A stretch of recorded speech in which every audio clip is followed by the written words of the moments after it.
A continuación se hablará acerca de las funciones que tienen los senadores dentro del país y posteriormente se hablará sobre las participaciones que tienen dentro de la sociedad, al igual que sus obligaciones y derechos que poseen.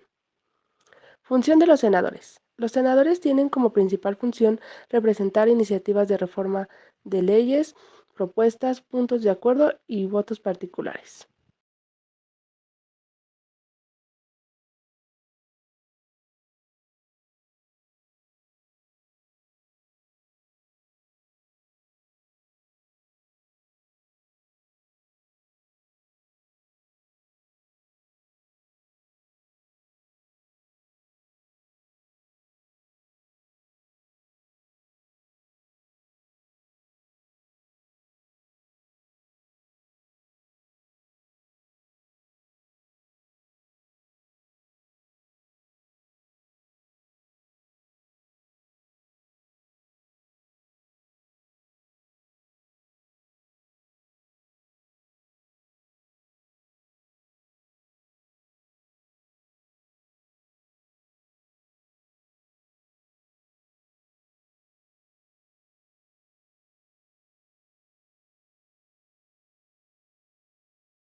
Decretos.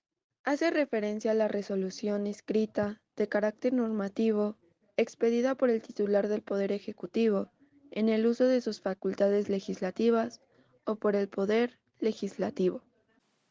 Los derechos de los senadores son los siguientes: participar en iniciativas de ley o de derecho, participar en proposiciones, participar en excitativas, mociones, solicitudes, propuestas y votos particulares, participar en sesiones, reuniones, debates, discusiones, votaciones y cualquier otro evento o reunión de los órganos del Senado. Participar en delegaciones, foros, consultas, reuniones y ceremonias de carácter oficial. Integrar algún órgano parlamentario. Integrar órganos del Senado a la comisión permanente. Solicitar información para el adecuado desarrollo de la función legislativa. Solicitar licencia para separarse temporalmente de su cargo. Solicitar información de las instancias administrativas, parlamentarias y de investigación del Senado. Solicitar apoyo en materia de comunicación social. Promover atención de peticiones y solicitudes de gestiones que se formulan. Contar con identificación oficial. Contar con recursos económicos presupuestal para desempeñar su cargo. Contar con personal y equipos tecnológicos y de información. Por otro lado, se encuentra la forma de gobierno, la cual, a partir de la Constitución de Cádiz de 1812, el poder se dividió en tres ramas principales: poder ejecutivo, poder legislativo y poder judicial. El poder legislativo correspondiente a dos cámaras principales, la Cámara de Diputados y la Cámara de Senadores.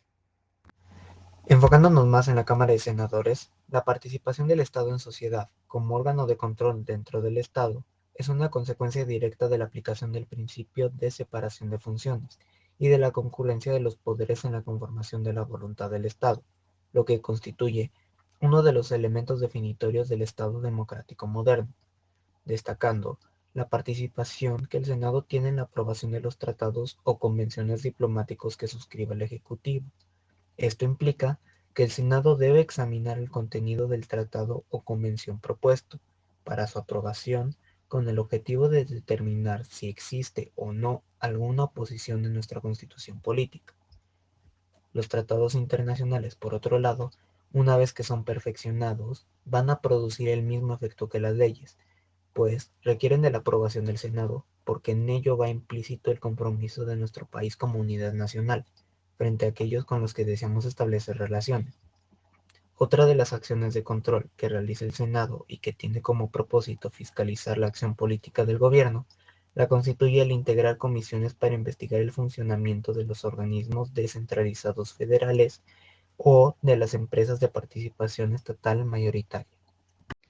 Por consiguiente, yo les voy a hablar sobre la Cámara de Senadores en México. El órgano del Poder Legislativo se integra por 128 senadores y senadoras, 64 de ellos electos por el principio de mayoría relativo, 32 por el principio de primera minoría y 32 por el principio de representación proporcional, mediante una lista nacional. Por consiguiente, les voy a hablar cómo se elige un senador. En cada entidad federativa, dos son elegidos por votación mayoritaria relativa y uno es asignado a la primera minoría. Las 32 senadurías restantes son designadas por representación proporcional. 1. Se presentan listas con fórmulas electorales. 2.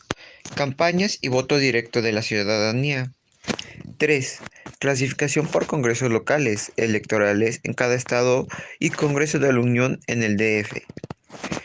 4. Impugnaciones del TFE. ¿Cómo se puede ser un senador? Mexicanos por nacimiento. Deben ser mayores de 30 años.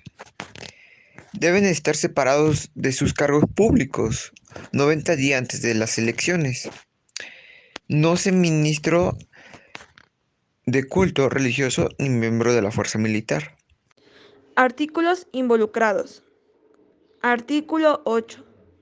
Los funcionarios y empleados públicos respetarán el ejercicio de derecho de petición, siempre que ésta se formule de manera pacífica y respetuosa, pero en materia política solo podrán hacer uso de ese derecho los ciudadanos de la República. Artículo 56. La Cámara de Senadores se integrará por 128 senadoras y senadores, de los cuales en cada estado y en la Ciudad de México, 2 serán elegidos según el principio de votación mayoritaria relativa y uno será asignado a la primera minoría. Para estos efectos, los partidos políticos deberán registrar una lista con 2 fórmulas de candidatos. La senaduría de primera minoría le será asignada la fórmula de candidaturas que encabece la lista de partido político que, por sí mismo, haya ocupado el segundo lugar en número de votos en la entidad de que se trate. Artículo 57. Por cada senador propietario se elegirá un suplente. El artículo 62 nos indica que los diputados y senadores propietarios durante el periodo de su encargo no podrán desempeñar ninguna otra comisión o empleo de la Federación o de las entidades federativas por los cuales se disfrute sueldo. Esto sin licencia previa de la Cámara respectiva, pero entonces cesarán en sus funciones representativas mientras dure la nueva ocupación. La misma regla se observará con los diputados y senadores suplentes cuando estuviesen en ejercicio. La infracción de esta disposición será castigada con la pérdida del carácter de diputado o senador. Por otro lado, el artículo 76 nos indica que son facultades exclusivas del Senado. 1. Analizar la política exterior desarrollada por el Ejecutivo Federal. 2. Ratificar los nombramientos que el mismo funcionario haga de los secretarios de Estado. 3. Autorizar el permiso para la salida de tropas nacionales fuera del país. 4. Analizar y aprobar el informe anual que el Ejecutivo Federal le presente sobre las actividades de la Guardia Nacional, entre otras. Por último, los dejo con nuestras referencias y muchas gracias por su atención.